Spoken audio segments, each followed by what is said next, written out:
Sorry guys, but I'm getting kind of old. Can I hear that again, please?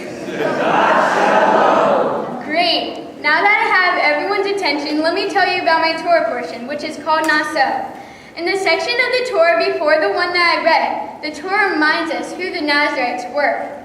The Nazarites were a group of people who took a special vow that they would grow their hair out, not drink wine, and stay away from corpses. In other words, they were basically a bunch of hippies in the forest. Now the only difference is the Nazarites thought that they were in a better spiritual relationship with God than other Jews. But thinking that you are superior to others is a total sin in the Jewish community. So at the end of the promised term, the Nazarite would perform a ceremony in order to repair their sins. This ceremony involves sheep offerings, unleavened cakes, also known as matzah, and even offering their own shaved hair on the altar. This is where my Torah portion begins, by deeply describing the whole ceremony. In my last aliyah, the three most famous lines from the Torah are stated. The Eternal bless you and protect you. The Eternal deal kindly and graciously with you. The Eternal bestow divine favor upon you and grant you with peace. The priest would use these blessings for both material and spiritual things. Even today, rabbis share these prayers on many occasions, including B'nai Mitzvahs. Today, the story of the Nazarites offers some very important insights. One involves the golden rule, treat others how one would want to be treated. This rule relates to my portion because the Nazarites were starting to treat others as if they weren't as good as them. I know if I were a Nazarite, I would want to be treated with the utmost respect for being so close spiritually with God, so why didn't they send the same thing that they wanted to receive? Many of you in the sanctuary today have gone through the most dramatic, mean, and toughest times of your life. Middle school. The cliques, the sports, the grades, and dealing with the fact that our parents are from outer space, what are we supposed to do? But it's the cliques that have the closest relation with my Torah portion, because the jocks are on a totally different end of the social pyramid than the geeks are. In fact, jocks sometimes bully the geeks. Of course, this never happens on Mercer Island, but still, there's no respect between the two groups. When parents find out that the bigger and stronger athletes have been bullying a little kid, they have to write apology letters. These letters are not so different than the final ceremony that is in my Torah portion. And recently, I read a book called The Absolutely True Diary of a Part-Time Indian for school.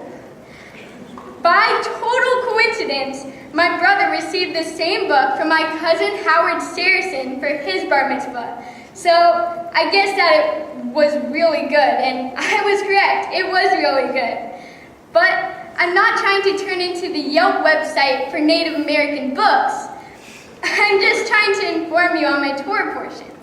Anyway, there's a section of the book where the main character, Junior, is getting bullied because he moved to an all-white school. He was the only kid on his Indian reservation that had ever befriended white children. So you can understand why nobody liked him, because he was different. When his grandmother died, his old friends and new enemies realized how he had gone through a lot in his life already, and as a result, they stopped being mean to them. They realized that if their own grandmother had died, it would be 1,000 times more disrespectful to keep on bashing Junior for a small, dumb thing, or maybe even smart thing that he did. This is relevant to my Torah portion, because when the other reservation kids noticed how they are killing Junior's spirits, they went through a tiny ceremony of trying to fix their wrongdoings by trying to avoid hurting Junior ever again. My Torah portion taught me that it doesn't matter what you have or what you don't have. What matters is how you treat others and how others treat you. As I get really old, like 30 or 40 or even older, I plan to continue my Jewish traditions. I'll continue to attend services at Temple Derher Sinai throughout my middle school and high school years.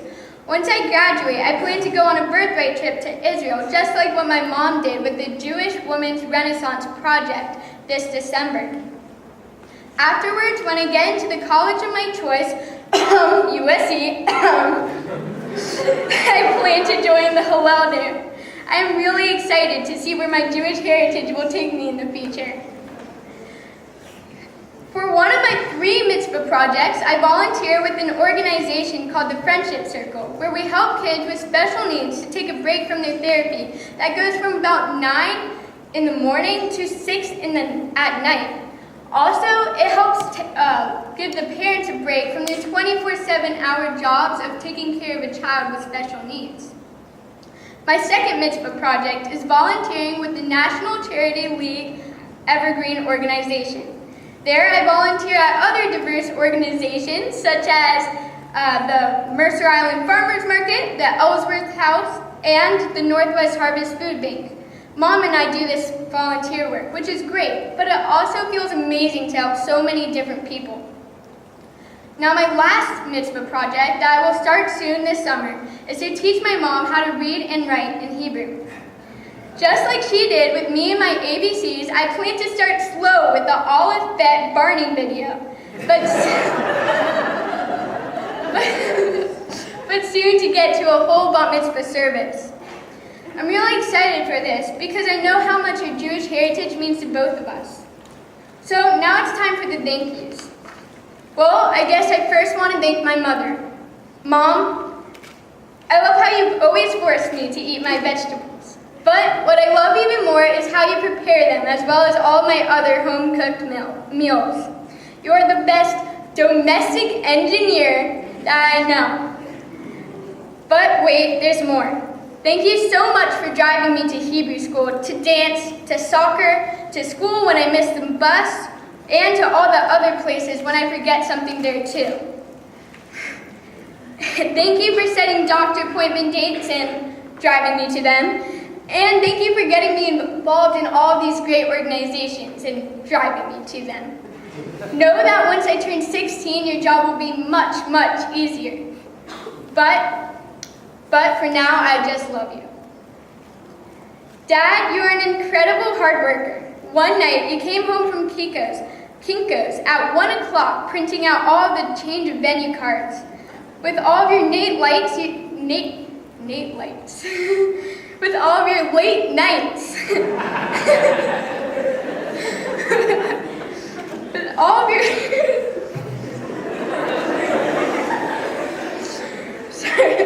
With all of your late nights, you still find time to go to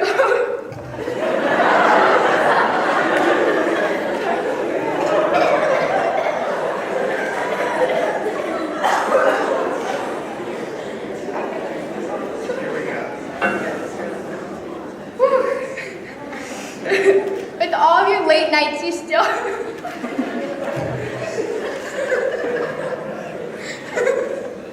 With all of your late nights, you still have time to go to all my dance recitals, school stuff, and soccer games. You're the #1 dad in my world. I love you. And Brian, I'm so proud of you being a Vandy College boy. You're one of the smartest people that I know. And we have the same Bernstein instinct when we step into the goal. I miss you and love the time we have together. And Kevin, thank you for being such a wonderful and patient teacher. You have taught me almost everything, from riding a bike to math and to Hebrew prayers when I stubbornly wouldn't listen to anyone else. The two of you are the best bros a girl can have. You guys are great role models, and thanks to the two of you, not only am I a great backseat driver, but I have already attended over 15 college tours for my own college country.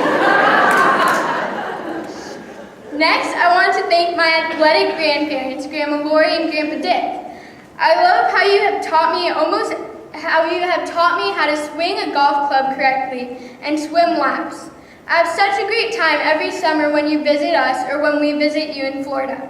And to my world traveling grandparents, Grammy, Faye, and Phil, I love hearing about all of your adventurous cruises. I can't wait to go on another one with you. Hint, hint. Maybe one day I'll let you teach me how to play bridge, since you're so good at it.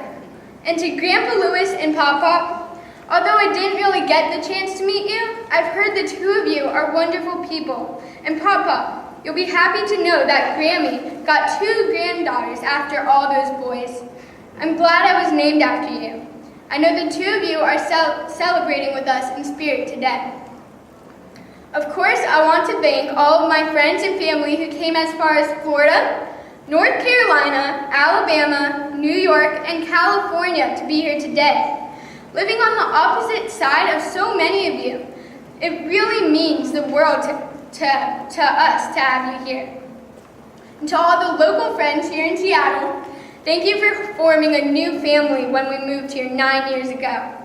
To all the rabbis and Mora Robin, thank you so much for teaching me my prayers in the Torah portion.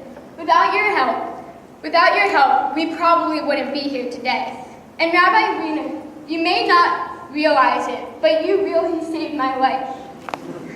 About 2 months ago, I was in the middle of a huge problem.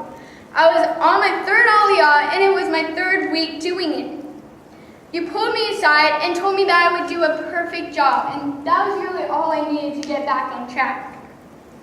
You've been a friend of mine for over 75% of my long life. For all of you who are still doing the math, it's 9 years. So it's really important to me that you would be my rabbi for my bat mitzvah service. Because the last 3 prayers of my Torah portion are about both material and spiritual blessings, I've decided to choose a perfect concluding prayer. Baruch atah Adonai Eloheinu melech haolam, who has made me in the image of God.